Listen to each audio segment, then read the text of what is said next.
Hi, my name is Carl Gomery, and I'm here to talk about my finished proposal I've done throughout the last 8 weeks in quantitative research.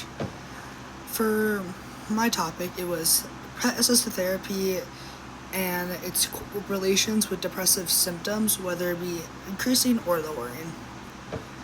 I'll read you my abstract because it encompasses what my essay was about. Depression is a common mental health issue that affects daily life, and traditional treatments don't always work for everyone.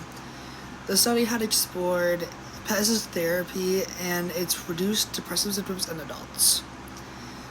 The research that I would do if I did research would be include 20 adults with diagnosed depressive and have them take a bunch of screening before and after each therapy session to a course of 90 days and see how their symptoms are each affected individually, and because everyone doesn't have like the same depressive curing rate as the next person. Someone could be like, oh my god, a puppy, and then be so excited, and then someone else could be like, this doesn't change anything, I'm still really depressed.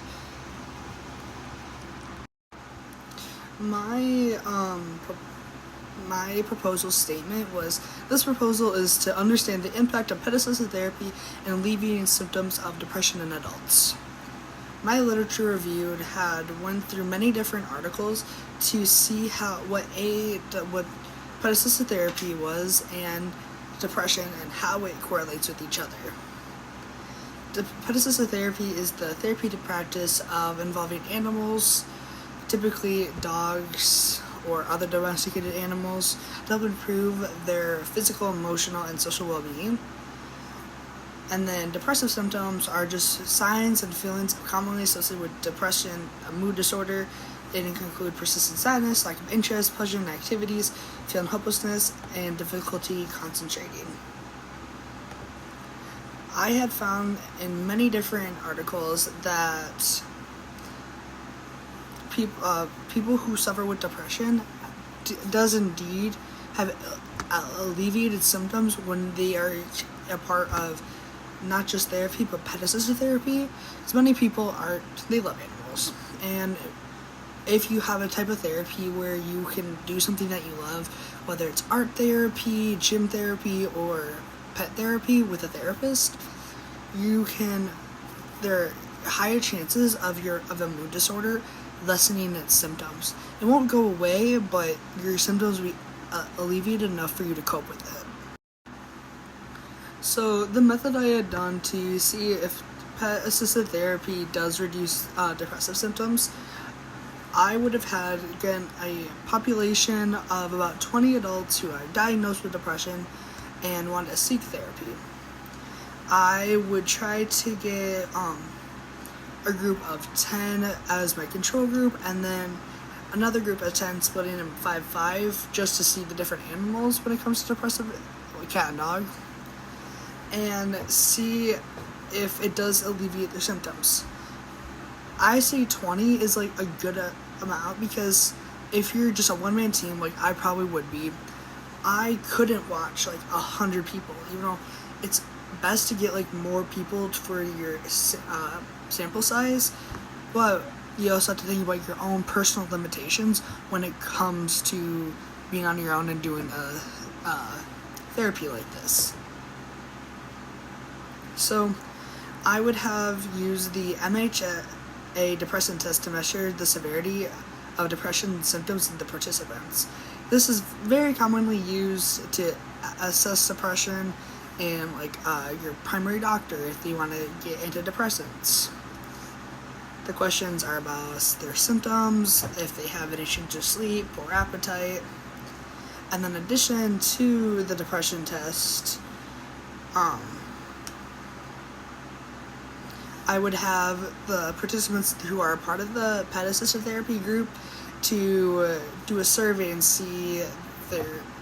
do a survey about at the very end of how much they enjoyed or disliked the group, and then after each therapy session with all 20 individuals to see how their symptoms have changed. This would go on for about a 90-day process, 3 months, to see any changes, because it takes about 3 months to see how well a antidepressant or a therapy practice works for an individual. It's not just like a one and done. I would see if a clinic would be able to willingly participate in the study and try to get one of their therapists or like two to have a control of the same therapist when it came to the different groups, because every therapist is different. One therapist could be like, I am going facts like Sigmund Freud. Another therapist could be like, I'm here for like your mood and I want to know about you individually, not just your depression. While I'm doing this, finding the clinic, I'll also write a consent form to make sure that the participants know what's going on. And then I'm also going to do like a blind thing so the participants don't know if they're going to be a part of the pet therapy or the not. And on this consent form, I'll also ask if they're allergic to cats or dogs, which we'll decide what group I'm in. I put them in. I would go through the data and try to summarize. And each participant has their own graph because I have like the same exact survey, and I'll be able to like put it in like Google survey, and it'll be able to show me their charts like pie for individuals, and then I could just put them all in one to see how they compare to each other. Throughout the course of writing this, I had many like concerns and appreciations for people who do research like this all the time. I had enjoyed just looking up all the different types of pet assisted therapy and creating a hypothetical experiment where if I truly was an experimenter, how could I go about this? And it was a lot of fun because I would go through many different experimental research, not just for like pet assisted therapy, but just therapy researchers in general.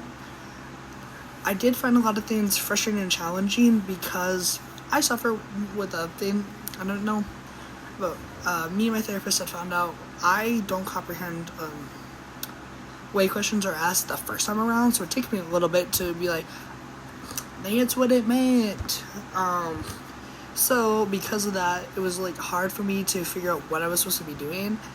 I know a struggle was, I think it was module 5, when we had to write down our population sample, and I was like, oh no, I thought we were just pretend doing this. I didn't think it was for real, and that's why I was like, I'll get back to this later. This is what I have for now.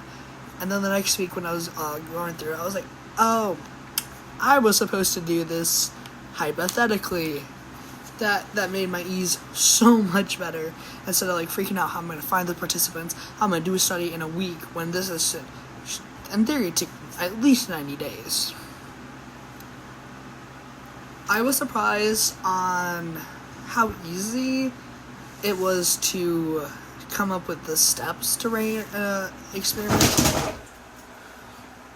But I was also not too surprised that if I actually try doing this, it would take at least a month to find a clinic, write the consent form, and find individuals who are willing to participate in the study, as well as find a good like area, at least in Michigan, to do this. Because like, if I had done it here in my small town, everyone thinks the same.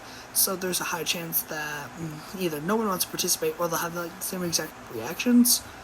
But if I go to like a big city like Detroit, Grand Rapids, Lansing, I have a higher chance of having a more diverse group of participants in the study. In general, I really enjoyed this project. It gave me more appreciation for the hard work that people who do the research articles that I use for other classes go through. And this class helped me with a bunch of my other assignments, because I'm taking 2 other classes right now, and being able to look at it through a different lens and be able to write more than what I would just been like, I'm gonna write 2 sentences. So I do appreciate this, and I hope you have a great day and have fun watching all the videos.